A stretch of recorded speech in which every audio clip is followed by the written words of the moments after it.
Oh God, did you join yet? I'm trying.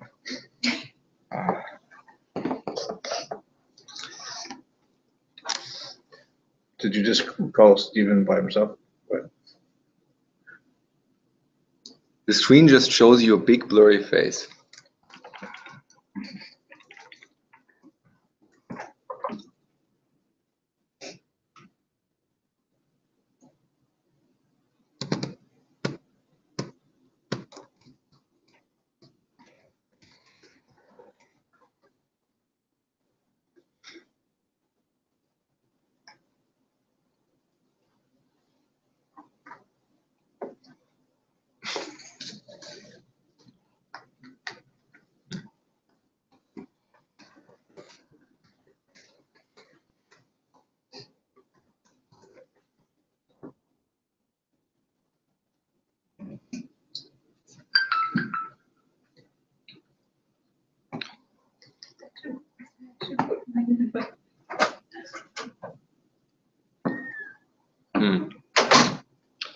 Well,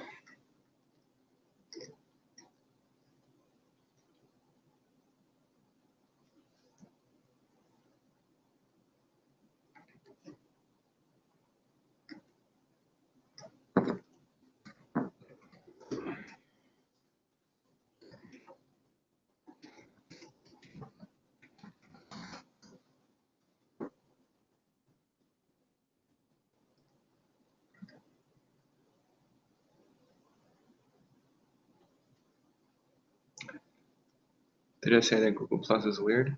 It is super weird. All right, so I think we should get started because the recording can edit it, and now the first 3 minutes are just us trying to get Steven to join. Ah, Steven, can you hear us? Okay, can you say something? Because I'm pretty sure you should also be able to. Can you hear me? Yes, awesome. It's almost like you should just pretend this was just right from the start. That's how it works. All right. Let me know. Fine. Like, is there anything they need to look at, like Apex wise, or should we just open the email and just talk about it? Email should have the definition. Yeah. One API, It's right? just one API. Yeah. There's no Apex API. I'm just asking for the nice guy. So actually, there is an Apex for that. That might include command line also. Oh, that's fine.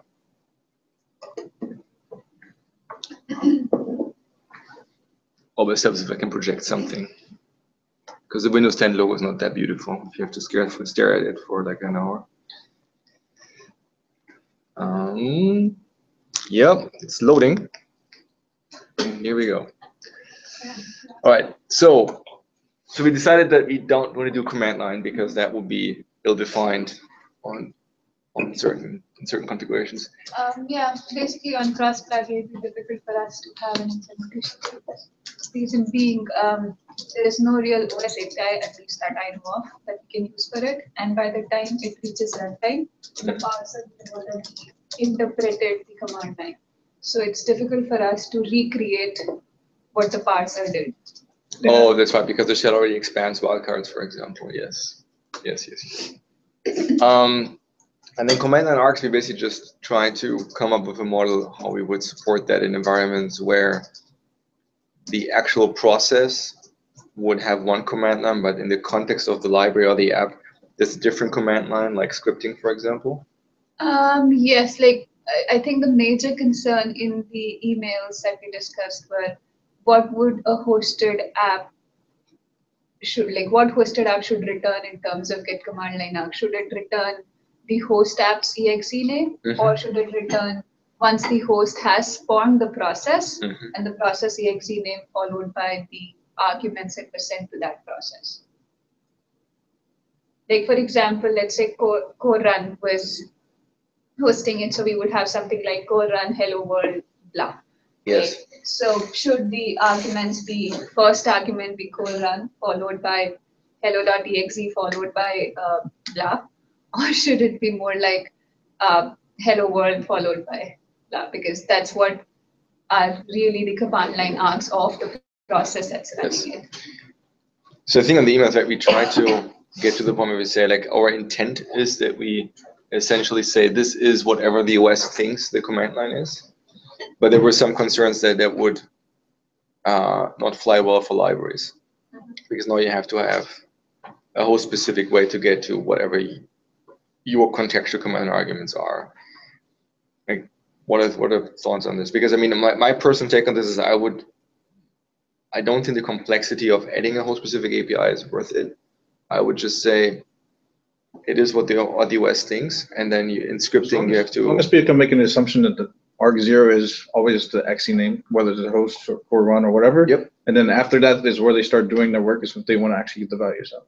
Yes. Today, I think we get the exe name, and then we get whatever is essentially passed to the main entry point, which in some ways the host can control that part anyways, right? Yes. So the way we could make the host interact and control this would be, so the host always calls, at least for now, there's only one entry point into the runtime. It does execute assembly and then says, oh, this is the process that I want to call into, and these are the arguments that I want to call into. So we process that and we create our own main method and basically spawn that assembly or that process for you. So well, you're saying, like, if you actually host the runtime itself, right? Then you already control. This is the native side hosting APIs. Yes. So somebody will be hosting it. So somebody is doing that work for you anyway. Well, I guess that is one of the things where the answer would be, it depends, right? If you look at Roslyn scripting APIs, there's a managed process that just, it's basically the script interpreter, right? And then when you're inside, like, there's no managed code, or there's not a lot of managed code that is run, in the actual, let's say you have a CSX, which is the script interpreter that Roslyn wrote, right? You would invoke it on the command line CSX, my script, whatever, right? Mm-hmm. And then that thing would just have a managed layer. It's a normal managed executable in that sense. But in that, they basically just spin up their scripting APIs and they just give execution to the script, right? In that sense, they don't host the CLR, but they have no way of to control that part. But somebody has to call ICLR runtime host, Yeah. whoever So that is. if they want to, they could. Well, then the answer would be, if you want to do this scenario, you have to host the runtime. Right. Yes. Otherwise, command line args is exactly what you're getting in. I mean, yes. If people want something different, then they have to expose their own sort of script level args separately if they wanted something. Yeah, I think the idea that Tomasz had was you just basically allow it for managed hosting, where you're not hosting the runtime yourself. I think that's a separate piece. API, I don't think exactly. this API is intended for. So. No, I agree with you. I'm just saying that was the concern. I mean, I'm fine with taking that stance. I just want to be clear that is the output, right? If you have a hosting scenario, you have to host the runtime. If you want to change what's the args are, then you have to be hosting the native side. Right. I mean, if you want to, like, for example, Roslyn could have some. They could have some. What's the word I'm looking for? Basically, they could force you to use some method that they define. There could be some. True, but you could argue that defeats the purpose of this API, because I mean, you can always have your own way to pass arguments, Well, right? that depends on what your opinion of the purpose of this API is, I guess. No, I mean, but what I'm saying is that we already, let's say we don't have this API, right? Yeah. Today you have a way to get to the args. The way you do it is you are in main, you get the args passed to you, right? So you already have a way to get to that. The point is that you have this API, so you don't have to be in main, and you can do it from a library, right? Inside the library. And we're saying, well, that's true, except for cases where, there's a different semantics. Well, then don't call this API. And I'm saying that kind of defeats the purpose of this API as the invariant way to get to what you think the command arguments are. I think it's still the right approach, because I still think it's easier for us if we say, this is a wraparound the OS API. You get here what the OS thinks you're running on, unless you host a runtime and you redefine what OS means for you. And I think that's a fair design. So if I understand correctly, what would be the arg0 in terms of a hosted app? I think, practically speaking, you have to preserve the invariant that arg0 is never the first command line argument. It's basically just whatever makes sense for your app model to say this is your app. So for example, let's say for Roslyn script, I could imagine that arg0 is the fully qualified path to the script file, right? arg0 is not controlled by the host in this case. It is the host.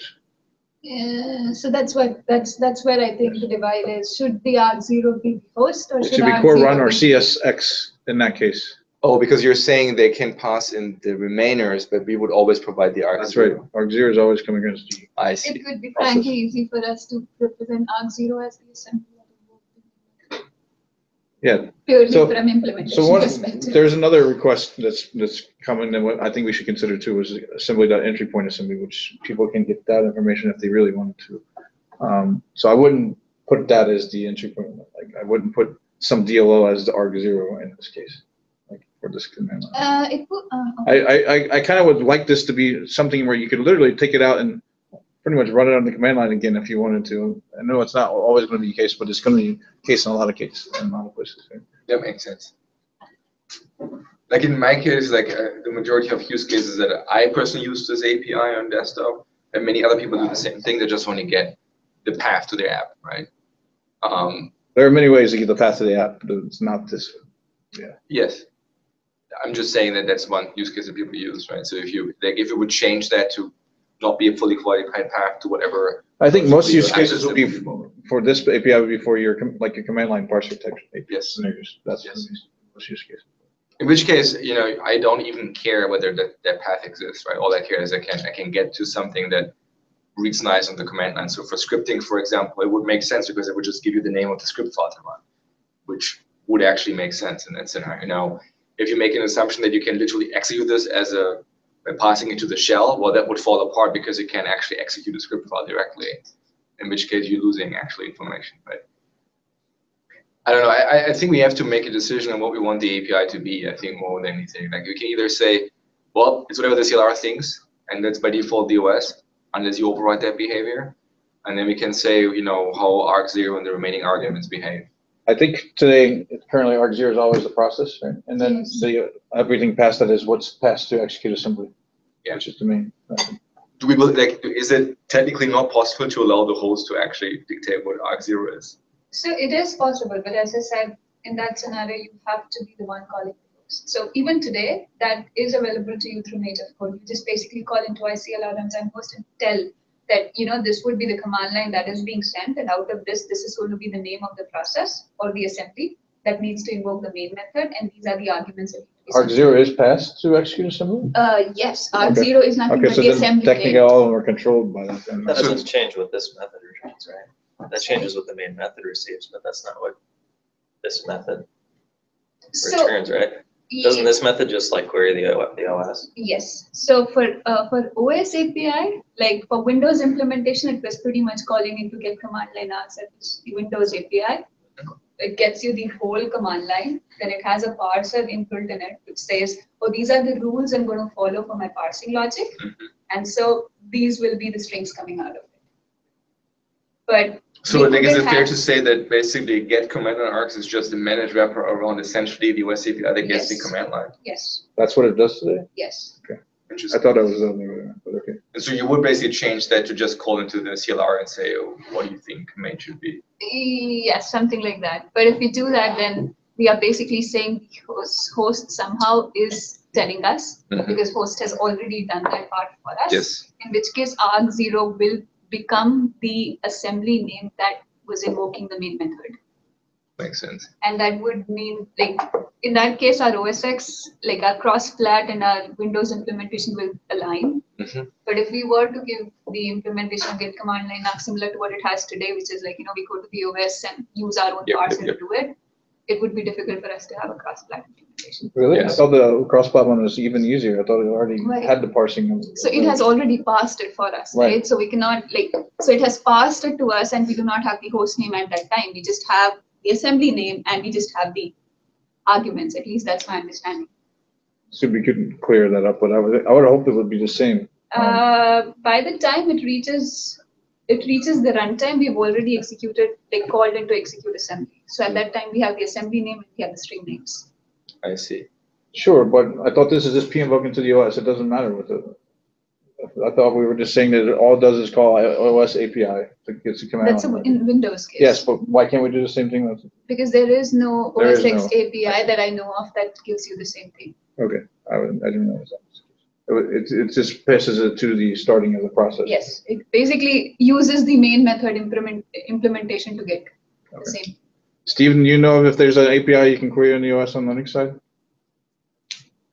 Sorry, to get what specifically? The arguments? There is not. Okay. All right. Sorry, well, you can get information from procfs about the command line that was used, but that won't work on systems besides ones that have procfs mounted. Okay. All right, so that's what's stimming it then, is that on Linux we basically have to take what was given to main and use it. So why wouldn't we do the same thing on Windows as well. So to summarize, what we will do is we will, on our .NET Core implementation, we will not expose command line. We will expose get command line args. Get command line args will call into the CLR, will essentially get whatever the host put in. The default implementation for the host will be we put in the fully qualified path to the native process that started the whole thing as arg0 and the remaining arguments into arg1 and up, right? And then host can override that behavior and completely control what arg0 is as well as any other thing. native side host thing? Yeah, the native host. All right, sounds good to me. That was a long email thread, by the way. You think it's over? Once we communicate this, but we'll I see. think that's where we landed in That's the how email it would thread. be like. That's, yes. Well, we landed and then we went back because people pushed back. There were other APIs on that. For the other requests, So we already, they should be independent API requests, like what Tomasz wants. If you want something else, we should have a separate thing from this. In fact, I would also probably just push him to put it on C# script, like that's what this scenario is. So. Yeah, it just, as I said before, it just makes it really hard for libraries. Like, because in that case, scripting doesn't help you. All right, so let's talk about, you can see that actually. Let me just this guy over. That was the other one, right? Yeah. All right, our favorite topic, version information from the US.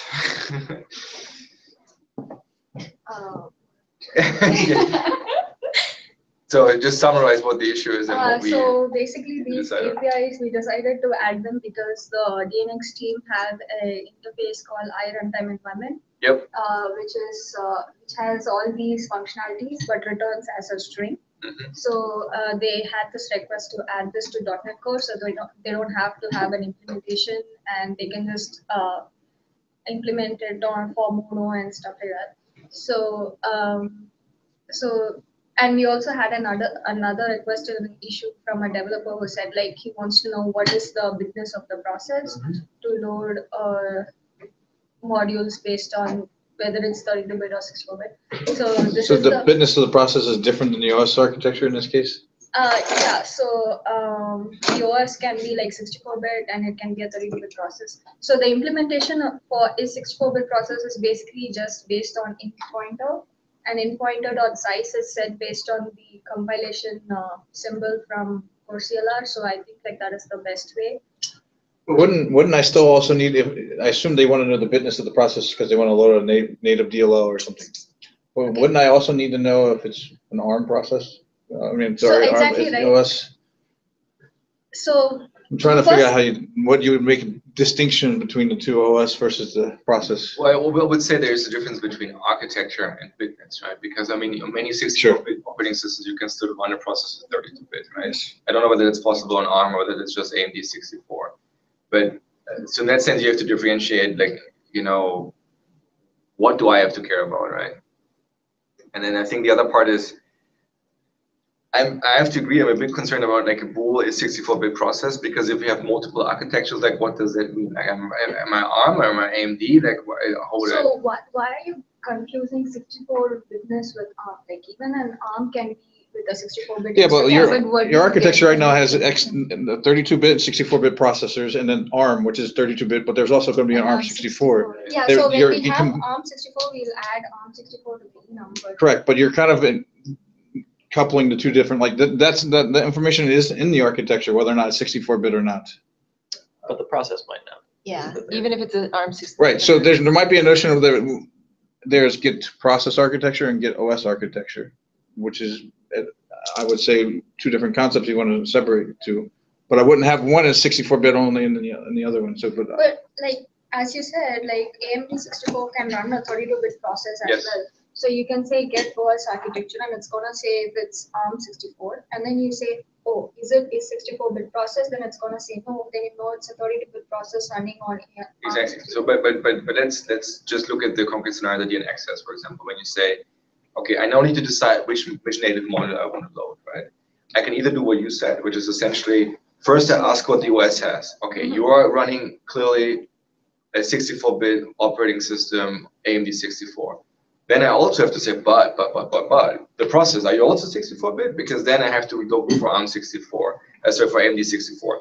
If you're 32-bit, then I have to look for x86. So now you basically have to switch almost, you have to basically have a state machine, right? No, why? Like once you know you are running on AMD 64, after then you're querying for process, and then why are you querying for ARM? No, sorry, I said ARM, but I said AMD. Yeah, basically it's either AMD 64 or AMD or it's x86, right? That's essentially the two modes. I don't know how you're getting cut. No, what I'm saying is that just think of the code you're writing, right? So I think what Bess is saying, in the DNX scenario, there's only one thing I want to know, and that is what is the process using? I want to have a single switch over the process. I don't want to have to look at the OS at all because it doesn't matter. Like I need to load a module into the process. So the fact that there is this VAO 64 thingy that can isolate the process, I don't really care. in fact, I don't even think we care about the OS architecture. I'd almost put it in the OS display string because most people, unless we have a scenario where people would actually do runtime access on it, I don't even think we need a separate concept. Okay. So in a sense, you could like, I mean, if you think of it from a layering standpoint, you could just say they both return the same enum. And yes, they're not completely independent. So the API shape implies they're completely independent. They're not. But I, as a developer, don't have to understand how they relate, right? Of course, you cannot have an ARM processor and a 64-bit operating system, probably, right? An AMD 64 operating system. Although one could argue that if Windows ever comes up with an emulation system, now that he actually benefits. Wow, that's right. Yeah, exactly. 32-bit processes on 64 is just emulating. Yeah. In which case, you don't have to repeat that dance. But how will you describe this process architecture? Like, you know that an ARM process can be like 32-bit or 64-bit. So So you would get So ARM be or like- ARM 64 back from the when you query that. so you're gonna have 4 values instead of Yes, you're going to switch over that and you can pick the right one based on kind of the. I think that's easier more. Actually, thinking about it, emulation is a strong, is a very strong indicator that we probably want to have everything contained in one enum, so we don't have to worry about if emulation happens and now people are broken because they query for operating system, but they really should query for the process. So you just say, don't worry what the operating system is running. Like what matters is what your process thinks. Do we today have a scenario for OS architecture? If not, I would say we don't even add it yet because I think that this adds to confusion with people doing the No, wrong we thing. don't have the scenario, but we had a desktop API which did the same thing. So I just added Which one was that? a Environment? 64-bit operating system. Oh no, for the OS architecture. Yeah, there's a 64-bit processor. Yeah, There's I know that. 64-bit OS operating system. Just I'm not quite even sure. But Well, there's an is So that's 64-bit we operating basically system. want to just expose the bitness of a process. That's We right. don't really care about the architecture. Actually, I want to. The architecture of the process is what I want to see, not actually the bitness. Per se. Yes. So I think it's interesting that you say that you think it will cause more confusion not to talk about each, because back in the day when we were designing this for desktop, Yep. just providing the process bitness would have caused more confusion because people would be like, wait, no, this is returning the fact that I'm 32-bit, but I'm on a 64-bit machine, and there were things that matter. That's why I want to understand the But- scenario. What you want to Yeah. formalize. I mean, I would argue that if it matters, there's probably some leaky abstraction somewhere in Windows, right? Because the very, very concrete example is, if I'm running in a 32-bit process on a 64-bit operating system, if I query for certain hives of the registry, Yeah, they're you get the virtualized. WoW one. So they basically lie to me and give me actually another Yeah. round, right? Which is they really try hard for you to keep the delusion that you're running 32-bit. I think there are probably cases where it matters. There are probably issues, leaky abstractions, bugs, whatever you want to call that. But that should not be the mainstream scenario. Like, because I think You should assume we're simulating. because I think the biggest problem is, I mean, to me, this is the same thing with version checks, right? People will get it wrong. They ask for the OS, they say, oh, you're 64-bit, or they then do this other thing. Well, it turns out you're actually running 32-bit. So, Yes, Yeah. definitely saw that too. so I would propose is putting the OS architecture and the OS display string for the time being, and only there. Don't expose a separate architecture. Okay, so I can make a 64-bit processor something similar So to get processor. process architecture. Yeah, something like that in return. And do we want to have ARM64 in the enum because we don't have ARM64 processor? I would just rename ARM to ARM32. What? I would just rename ARM to ARM32. So if we Really? But ARM32 I wouldn't do is that. just Then ARM. technically like. Did we put 32 in x86? It's an architecture specification. fine.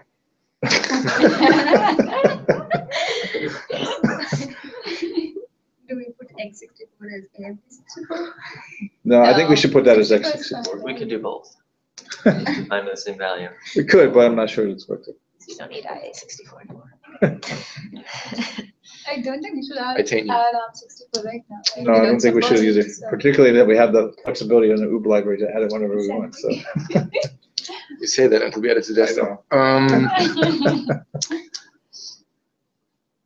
So like the thing that I want to talk about is like, do we really think adding both is worse than just adding one? Because I mean, if we add both at the same time, we can provide very strong guidance which ones you should use. We could. We cannot add get OS architecture right now and just wait for a scenario. I mean, it's a new lesson. Yeah, I'm just thinking like what happens if we have a scenario that we didn't anticipate? Because I mean, the problem with these APIs is that it's very hard to get crisp scenarios, right? Because they're almost always in the, I have to work around something, I have to do something that wasn't designed. By the way, how do you get this? Have you tried to implement this yet? Yeah, does the name say the OS, this OS display name say the architectureness of the OS? Oh, we could add it. Yeah, that's what I was. Because I was gonna say they need to parse it for them, but Well, which is not what we The want. parsing is but- another question I'll get to Parse it. later, I think but. that one just kind of returns like whatever we want it to, the OS display name. Yeah, Yes. display name is only for display purposes. It's not meant. I kind of want it to be other stuff thrown in there so it's harder to parse, because I don't want people parsing. Parsing it, I know, right? But I'm saying that's what I'm worried about is if we throw, well, that's why I was asking. If we throw it in there, then people will just start parsing it Well, for the that thing we're instead throwing of. in there that people will try to start parsing is the version, and I don't want that either, but. Oh, yeah, no kidding, they totally will. Yes, but that's why, we'll get to that in a minute, but. Yeah, I think like my problem with these APIs is that we always try to kill them. We always had to revive them because there was like So- scenarios for them. That's why I think not giving these APIs, you force people down. We have two parallel APIs, one called Get OS architecture, one called Get process architecture. I think that's probably reasonable. Yeah. We might also consider maybe Get runtime architecture as opposed to process. Why? Mm, I'm just looking at the parallelism of the other APIs you have here, but I think that would always be the same as the process architecture. it is, but it's just a matter of now, it's just a naming process. True. Well, I wouldn't call it runtime because that would not be the thing I would be looking for probably. It's fine. I was just throwing it out there. It's okay. We could actually consider just calling the architecture without qualification. Say just get architecture because that's the one you should always use. Really, until But you. it's so confusing. That is, Like, I what think do that's a you- bit too ambiguous. You think? Yes. Okay. Plus, we can get to the name of that if we call that process architecture, which I think we might actually want to do. Well, if we do that, it doesn't make sense for us. People are always gonna be calling the wrong one if we provide two, though. They're gonna think they want OS architecture. They'll when quickly, process- well, they might work when they test it too, which is the bad part. And if they only test it on the right OS configurations, Yeah. then they break later, which is the annoying thing. So, Yeah, but that there's is not much you can do developers for that. want to break. Why are you so concerned about that? what? Because we are concerned about the They are developer. writing body code. Yeah, but if you're running on a 32-bit process on your 64-bit OS and everything's working because you call Get OS architecture, and then you deploy it to your client's machine and they're running 64 on 64, and then you. I feel like if Yeah, you're the way calling around. the- Other way around, It's not our responsibility. But we want to make sure that people are set up for success and not do the wrong thing is not easy to do. It's basically. Well, I think the biggest problem is, so there's two arguments, right? The first argument is, are we creating APIs that basically that developers fall into the pit of success, right? Do it like, if you just write naive programs, do you have a high chance of being successful, right? The second problem is, okay, let's say they fall in the pit of failure, right? You could say, I don't care, their program doesn't work, they will fix it, everything's fine, right? The problem is that that's not what happens. What happens is they deploy, then we change the OS or we version our APIs, we push out an update, suddenly TurboTax that happened to you work yesterday stops working tomorrow. Yeah. And that's never the fault of the developer, that's always coming back to us. We start emulating ARM on Windows, and now they have a different value here. So that means that the next time we actually add a feature, we do something to these APIs, you're like, well, unfortunately, people didn't use these APIs correctly. And now we have to support it. And now we have to support it because it's 1.8 billion. And it's some huge enterprise customer who will pay us lots of money to support it. So like, I think the correct answer is be careful of the developer because of their own future. I think that's But that the way does to look not about it. apply to this case because their logic is wrong, right? It's not like they're using. No, Doesn't no, matter it if you're doesn't watching. matter. It doesn't matter. If it's on 1 million machines, end user machines, and it's some big customer, Morgan Stanley, saying, we don't want to fix our app, go fix your stuff and we'll pay you $1 million to do it, we'll do it. Based on how people might use it. No, but We no, already but have that's a that. different story. And let me tell you why that's a different story. If you compile on your box, it will either always work or never work because that's how a compiler works. But there's a twist to that, and we actually had that with ASP.NET. You deploy source on a web server. We add an obsolete attribute in the framework. You configured your stuff to treat ones as errors. You deploy on 4.5, your website works. You deploy on 4.6, your website stops working because the compiler can no longer compile. The website renders an error. So in a sense, what we care about is not when things break at design time. That's usually considered safe. We care about when we break things at runtime based on behavior. And compilers are generally not in that bucket. That's why that's fine to say. If it doesn't work, it doesn't work. But I think for these kind of APIs, I don't know. I mean, you could make the argument and say, like, if people misuse those APIs, do they have a realistic chance of their code ever working correctly? And you're saying, well, if I only test on a 64-bit operating system,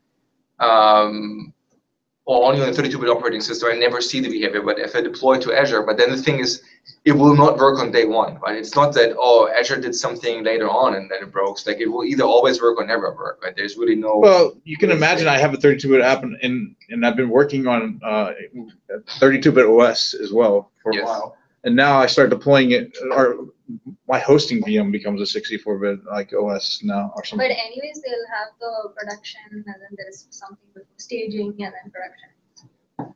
Yes, changing the I think architecture underneath the running app is more difficult. I think this area that we really care about in terms of support is, does my mom have a case where we version the OS or we version the framework and that breaks her apps, right?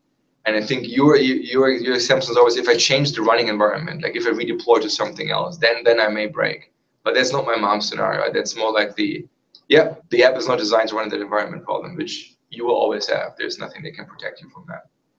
And I'm sympathetic to say, yep, if you deploy to production straight, dude, I don't care. Like, you're playing with fire. Like, if you deploy to staging, it will always either work or will never work. It's not like based on the date of time or so, time of the day kind of thing. But I think that, to me, the bigger argument is actually the OS display name when they start parsing, because that can totally break, right? Like, you saw some patch and you see KB somewhere in the string you didn't expect, and boom, now the whole thing explodes. So I know we don't want to expose version, but what happens when a significant number of people start parsing? Then you can say, yep, change the string randomly, but that doesn't change the fact that you break people randomly. No, what will end up happening is every one of our libraries will have a hard-coded value. That's what's going to happen. What do you mean? And people who were taking dependency on it, it doesn't matter. They're going to always have the value. It's going to be the same value over time. That's what will happen. Which is what we've done in the desktop. Oh, you're saying when they ask for this string, they yes, it's going to get the same answer back, because we're going to have multiple implementations of this library, and eventually, I don't know what we're doing today, but eventually we'll probably end up having to freeze it. Well, but isn't that exactly what Windows does for version 2? Yeah. So it depends if we call the good version APIs, you get a hard-coded string essentially. But ultimately, even if we lie about it, it doesn't matter, because we don't want people making assumptions, and if they do, they do, and if they end up breaking, we'll just freeze the string and say, well, we didn't guarantee that this was ever going to change anyways for you. So. Well, but then what do you do for people that don't need to actually know what they're running? Do you add another API? No. Get away Well, we make them do what we want them to do right now, which is not use this API for that decision making, using some other sort of lookup mechanism, feature. But what I'm saying is that say you use get where's display name for Scrim or for telemetry, like where you actually submit data, right? Always say you freeze it in time. Or at some point somebody will say, well, this string is no longer available because it actually doesn't tell me what the thing is running on. So if Are we now introducing a new API that you're now expected to burn into your telemetry, or? We'll have to figure out what we do. We may have to cork it. We may have to produce a library that has the real value and a library that has a fake value, and you deploy the right one, whichever your app wins. To me, it sounds like basically we're saying that We're going to do our best effort right now. We're going to try to provide the real thing, like useful information in it. But over time, I have a feeling that it's going to backfire, and we're going to have to freeze it. Where are you getting the value of the string from? So it depends for Windows, I'm using the Win32 version helpers. So I'm going to be calling in a series of if-else statements, and I'm going to say the return string will be like Windows server or client, and then the version, and then or greater, because that's what the version API says.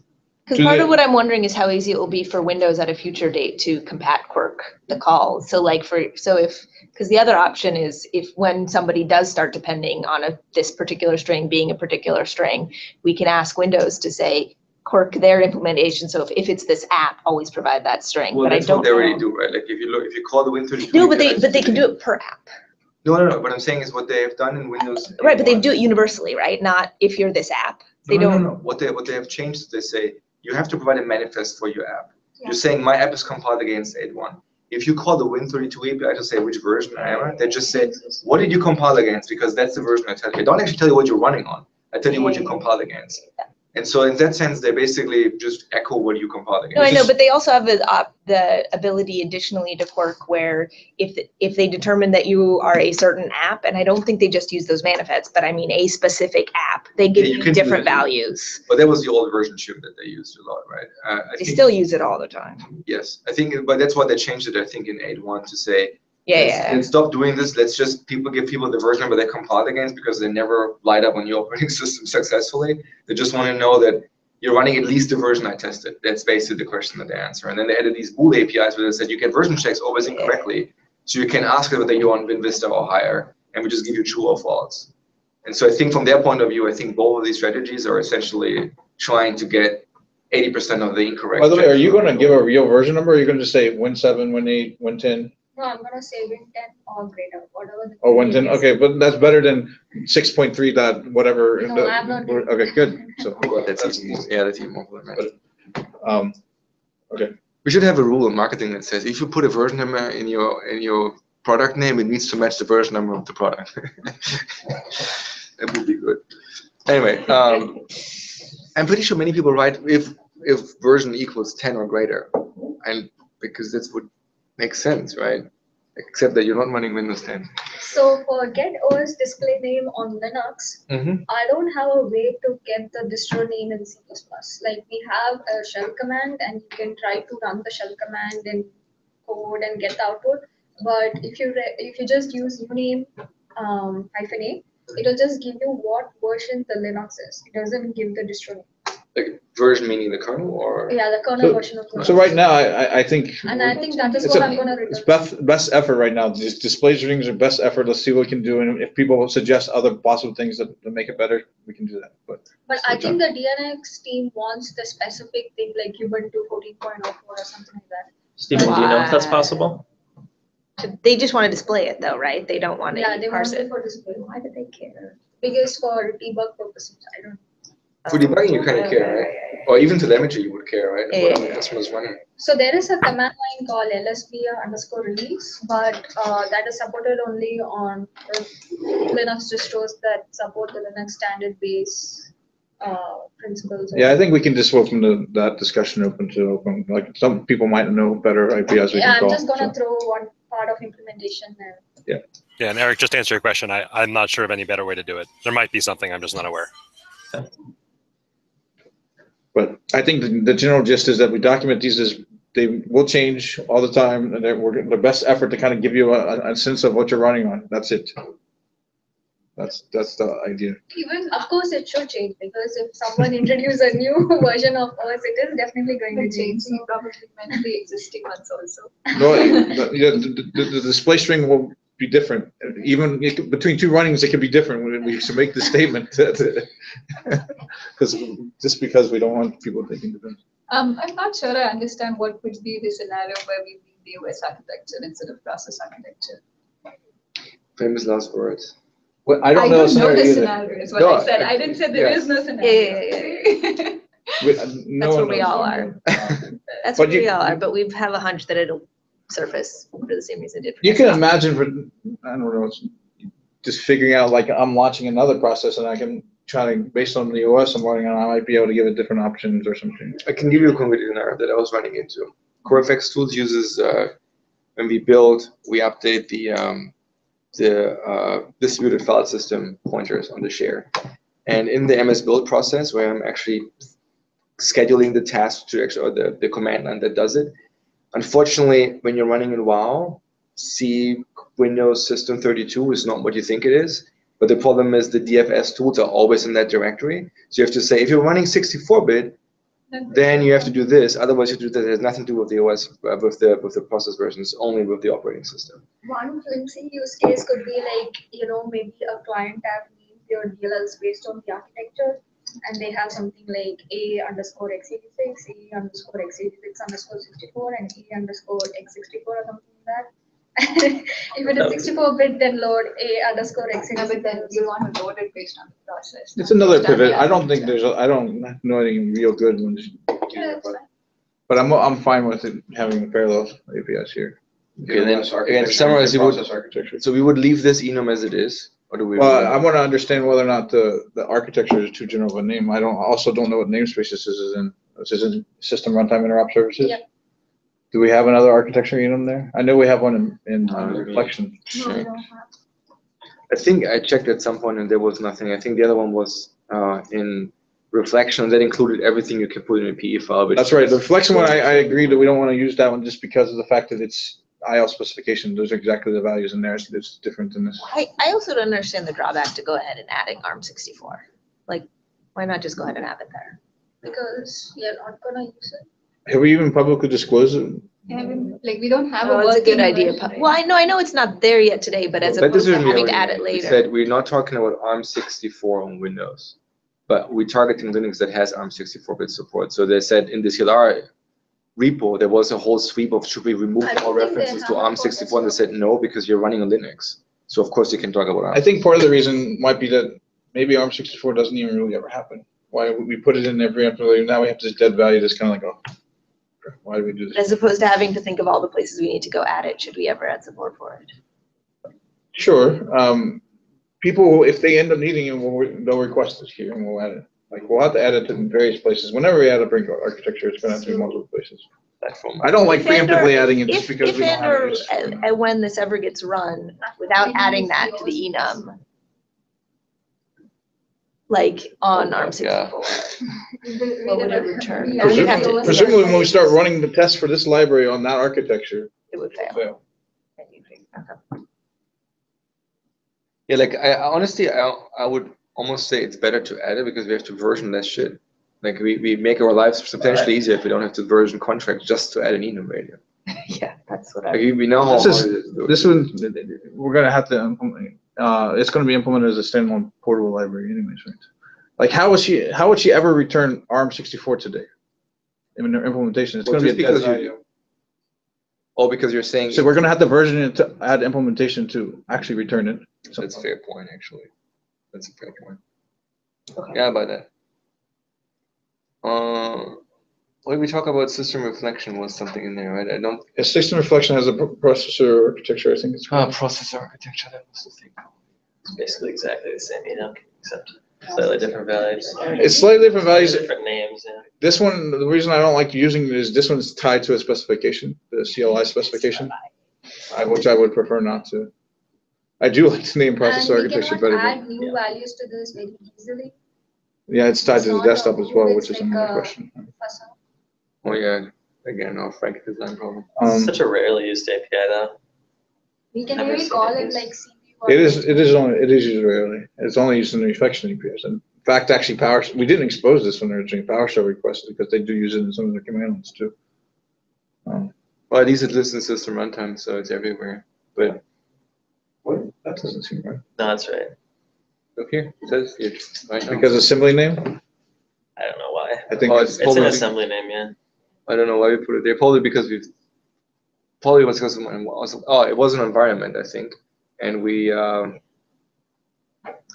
said we want to have exchange steps in system runtime rather than runtime extensions. I think. No, I think it's because we exposed it in somewhere in system runtime. I don't think I would have put this in system runtime by itself. It has to be a heading Yeah, off of this. assembly name uses it. Yeah, here we go. Yeah, makes sense. Anyway, so I don't know. I'm fine with keeping the name as is. I mean, it's a bit unfortunate naming wise, but I don't have a better. Or we can put some rhythm of process. Short for PROC. Machine architecture. Chip architecture. CPU, Yeah, it would be nice to call it. hardware. If I can find my cursor again, I can actually that guy. So we leave architecture as it is then. You wanted it's what did we decide what namespace? By the way, was it system runtime interop services? I would put it wherever It is. the runtime information is. That's Yeah. where it is. Yeah, that's it. Just trying to think if there's any. Which contract does it go in, by the way? Runtime information is a separate contract, right? System not runtime, not interrupt services, not runtime. Don't you know? So this is still all about interop, which is what we've been mainly, which is about. Write this down.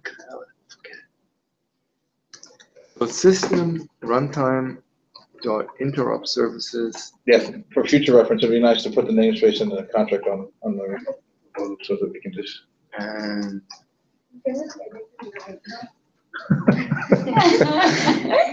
Just edit the, I don't know. But right now, there's just one method on this thing right now, On which thing? on runtime His OS information. name, or his OS platform, I think we call it, yes. So are we okay with just like sort of just keeping adding The- visual things on here? Or? This particular thing was, we always knew that we wanted to add this, at least from the beginning, we wanted to add the processor stuff to that. Yeah, so. yeah. Are you saying, are there other things we want to add to? Well, I listed some stuff below that I thought like in the future, like we might want to add something like this. Or, like, Like I we would wanted think this to would be add useful. instruction sets. What instruction set would you be interested in? Well, I was just giving some example off the top of my head, like maybe I want to know if I support SSE2 or AVX2 or something. And it seems like it would be sort of similar to like these kinds of APIs, like It would, but I do think, Is there a way to know that information? yeah, there's ways. I mean, there must be because there's like tools that you can run that will tell you a whole ton of information. I don't know But exactly it's how. completely like hardware stuff.